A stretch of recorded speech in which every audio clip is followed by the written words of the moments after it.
So today is Passion Sunday, because that is why the cross is veiled and the lesson and the gospel all pertain to the cross. And then this begins then really the Holy Week, beginning Thursday next week is Monday, Thursday, Good Friday, Holy Saturday, which are the major steps that lead up to the conclusion of the mystery of Easter. So we may need to keep those the Sunday of Palm Sunday, which is next Sunday, is the beginning of it all, which signifies symbolically and within the story the coming of Jesus Christ to Jerusalem, riding on the donkey, and with the children of Israel welcoming him as their Messiah King. And then there are various other events thereafter. As if that were not enough, we also need to add at this time the festival of St. Patrick of Ireland, whose actual festival is today. Now, St. Patrick, or Patricius, which is his Roman name, and he was a Roman, and he was a patrician, so he was called Patricius, was the apostle of Ireland, and the circumstances of his ministry and of his life we don't really know a great deal about, but certainly every previously non-Christian country in Europe had its own apostle who attended to the conversion of the people. The ones in my country having been my patron saint, King Saint Stephan, who converted the country to Christianity after he himself was baptized by Saint Adalbert of Prague in the place which is now Budapest, and who was really, there are a few writings available to him, and a very, very wise, perceptive man, in addition to his holiness, who has really foreseen so many difficulties that might occur in his country, and he warned about them. And the same thing in various ways is also true of St. Patrick. Now I know that there are always opinions about everything. That doesn't mean that those opinions are very valid. And one of them is that, oh well, St. Patrick came and then he displaced the ruins. The ruins? Not the ruins, the ruin. No, not the ruins either. Excuse me. The snakes. The snakes, yeah. So what we have there is, you got to remember, and you got to remember that about the American continent. You got to remember it about all this hullabaloo now in the Middle East. When new people come, they always replace some who have been there before, because hardly any place is completely vacant. So people come and take possession of various places. And then to keep on for thousands of years a tradition that these were terrible usurpations when the new people came in is not very, it's not very reasonable.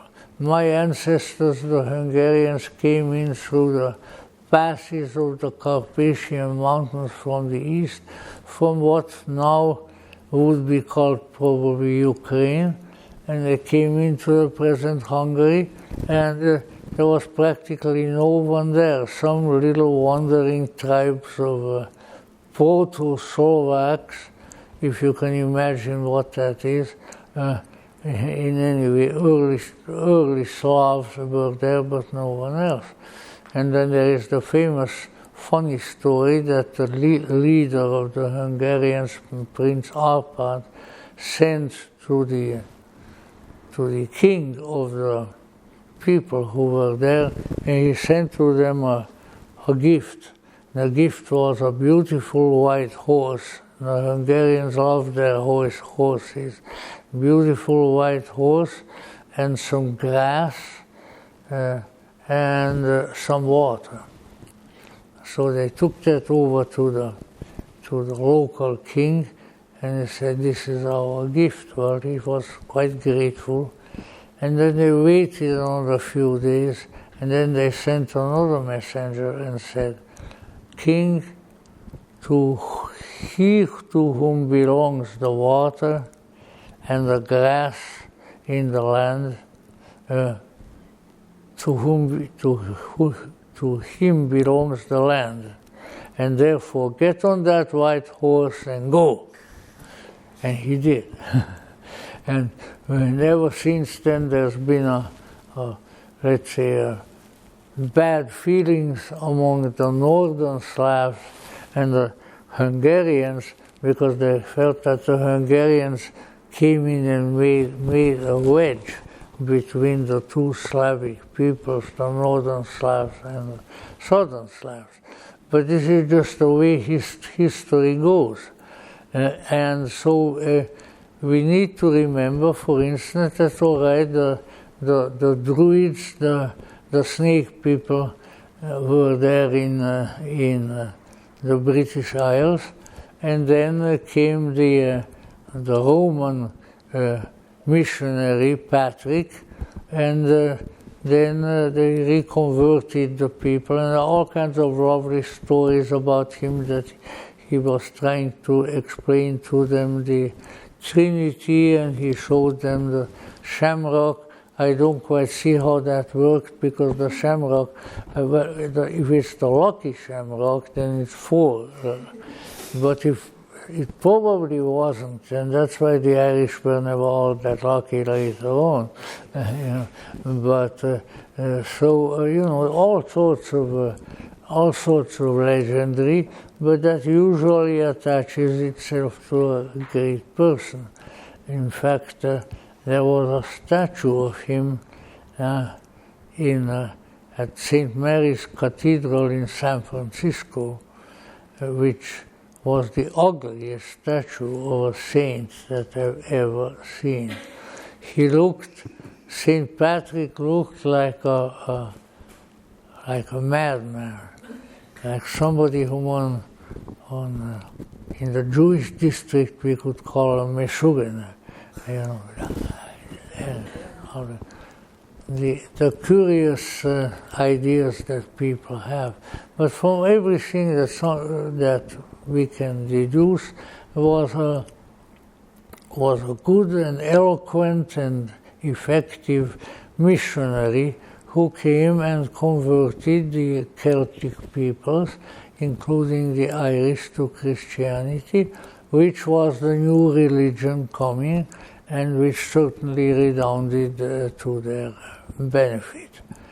Because of the green color of the turf in Ireland, I have never been there. My father has, who said he never saw such bright green in his life.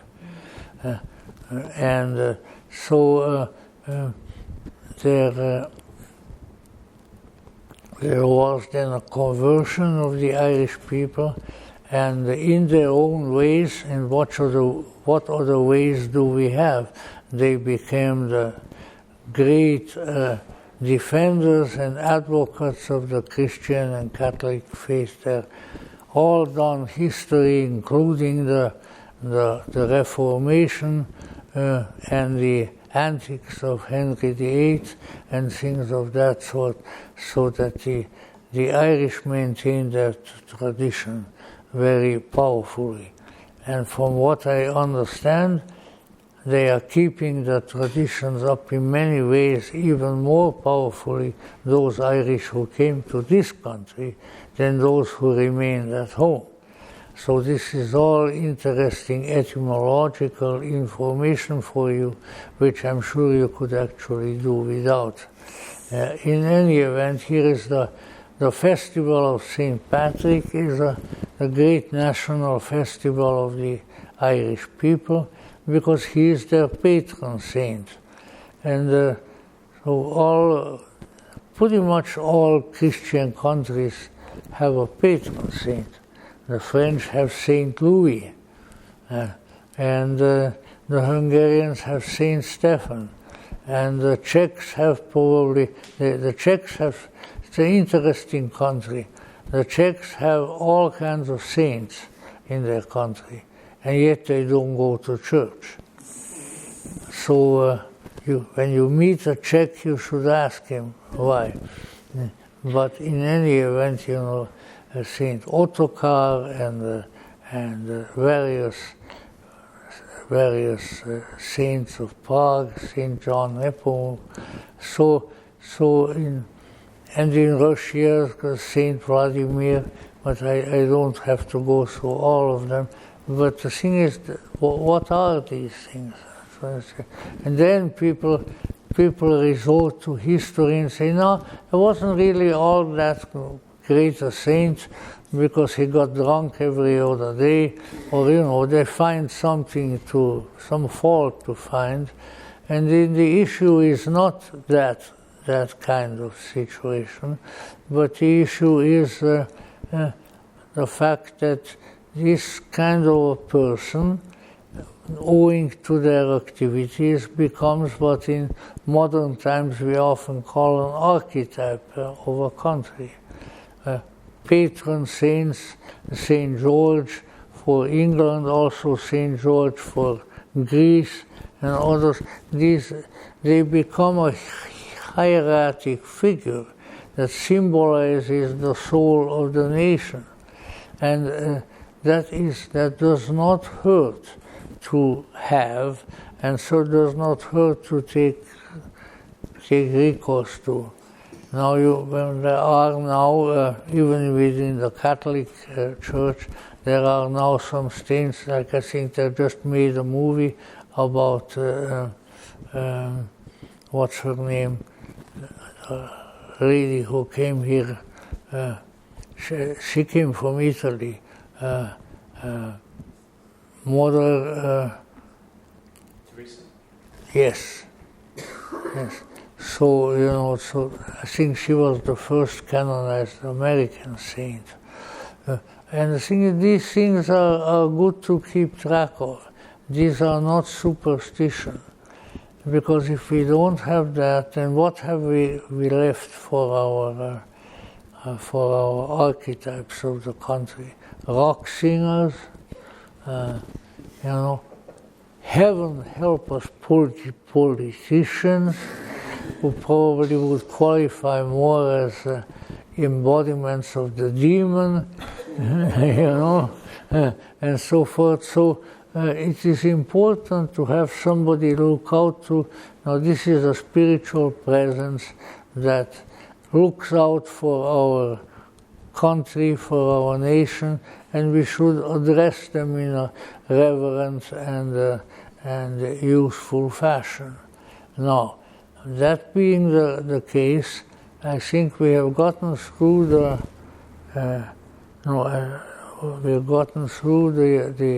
main festivals for this week. And as we now approach really the beginning of what has always been called Holy Week, which starts with Palm Sunday next Sunday. So if you can, before you're way over here, if you can pick up some palm leaves, you bring them, and we will have some other little palm leaves to give you as mementos of that day. And this is, of course, the beginning of the great drama of what Gerald Hurd, the great philosopher, called the Palestinian mystery play, because the mystery play takes place there. Incidentally, even Gerald Heard was there, because there never have been any Palestinians. Only now they have them, you know.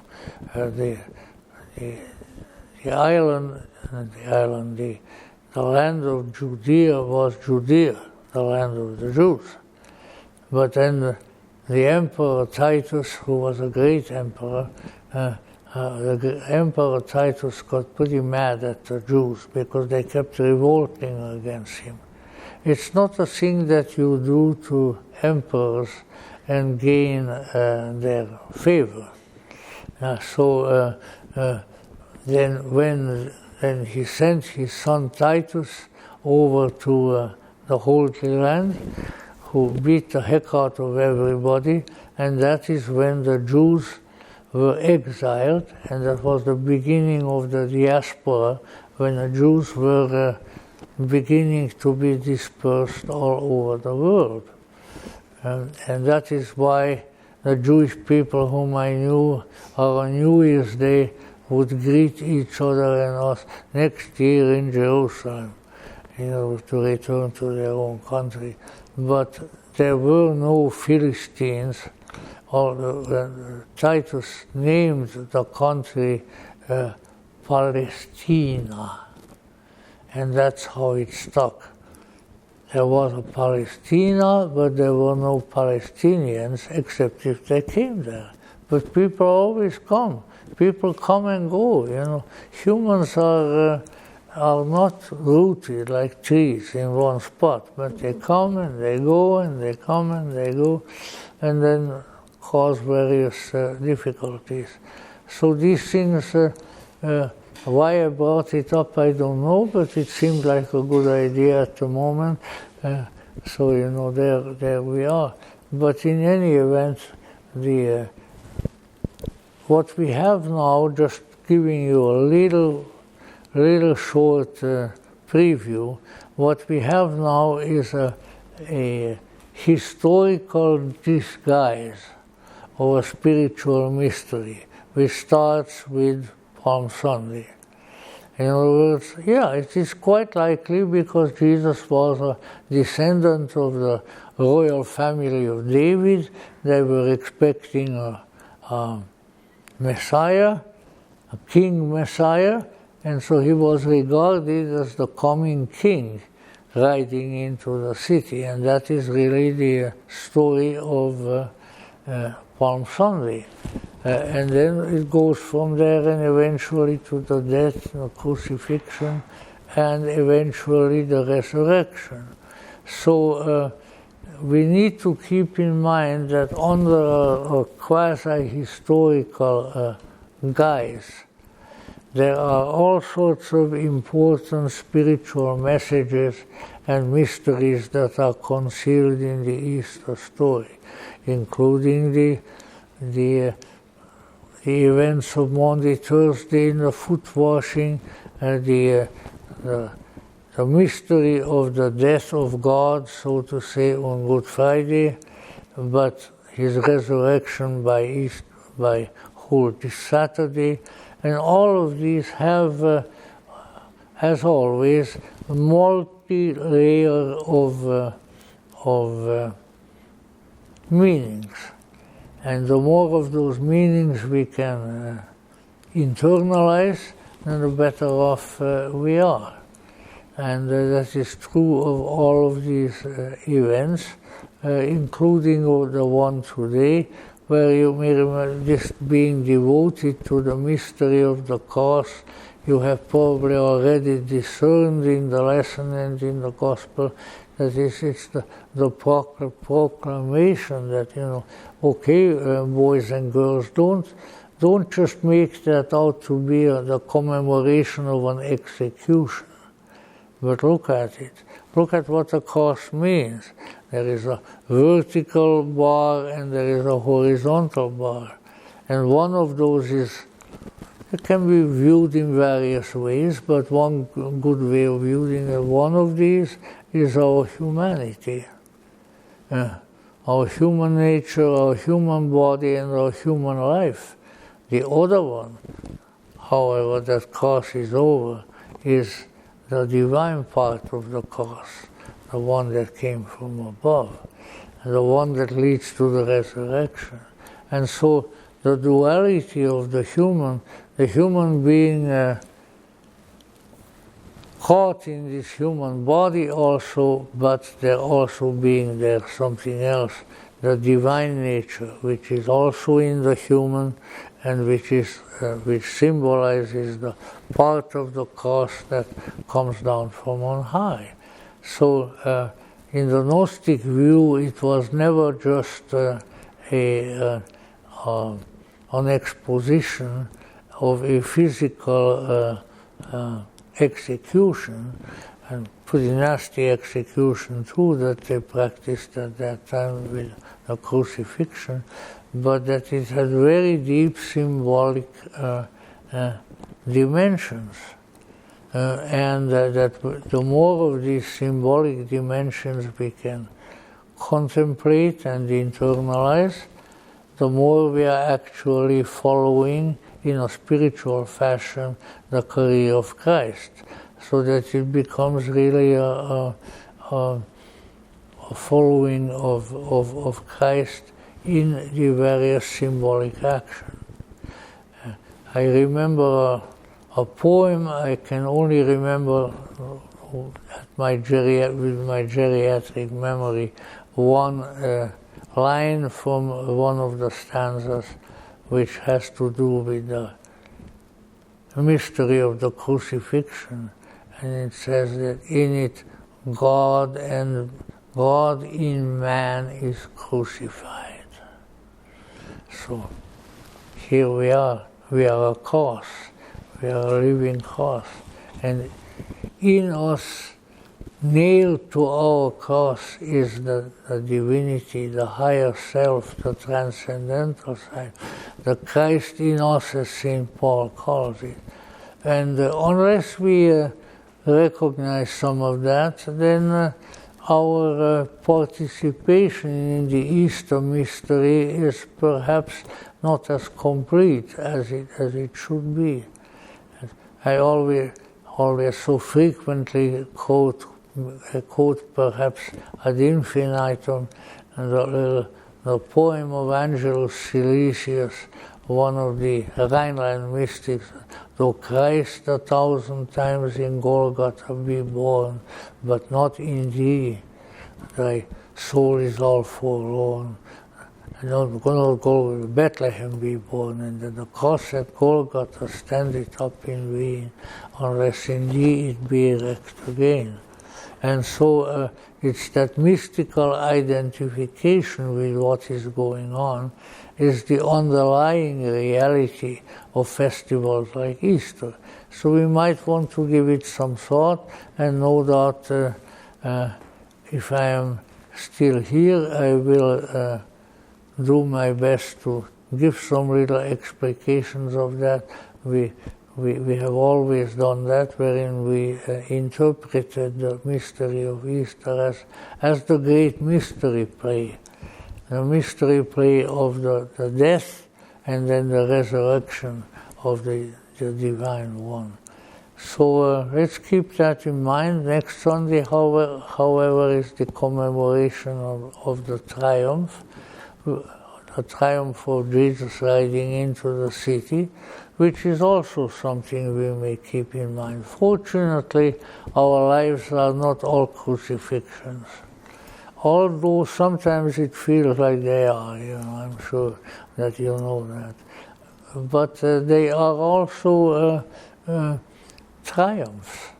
And this is sort of the initial triumph, the triumph of the returning king, the Messiah king, who shows himself to the people. See, I am here. I can do things for you. I am your Messiah. And of course, if we take the historical data, is also the rightful king of Israel, because he's from the family of David, and both Joseph, his stepfather, and Mother Mary, who apparently were cousins. So they were the ones who were responsible for him having the royal blood of David.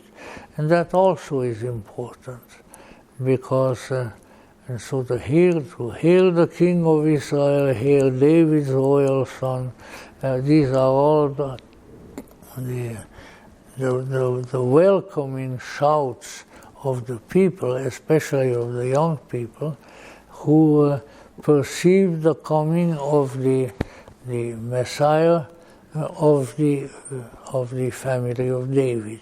Of course, spiritual mysteries are often mistaken by people to be a physical mystery. It's just like when one perceives some things in the sky, and then they have to be flying saucers exactly from a planet that you know, and everything, and then everything turns into a sort of balderdash. But that is something that happens in this world. So what we think is happening is one thing. What's really happening is another. And it's the hallmark of a spiritual consciousness to discern the meaning that is not on the surface. Because that is the one that is likely to be of the greatest importance, the greatest help to us. Let us keep that in mind as we moving toward the Easter week now. And by the way, congratulations to you that you fought your way through one of the traditional obstacles of coming to us, the marathon. You know, for many years the marathon ran actually past our place where we had our church on Hollywood Boulevard. When we parked on the other side of the street, we couldn't even get across the street. So, and you know, we would wind our way through the sweating, hard-breathing, and sore-footed marathon runners over there, who generally really were deserving of pity. But of course they went there voluntarily. In any event, for years we had to put up with that. So now it only gets in your way when you are coming here, but not right up here, which is a happy circumstance.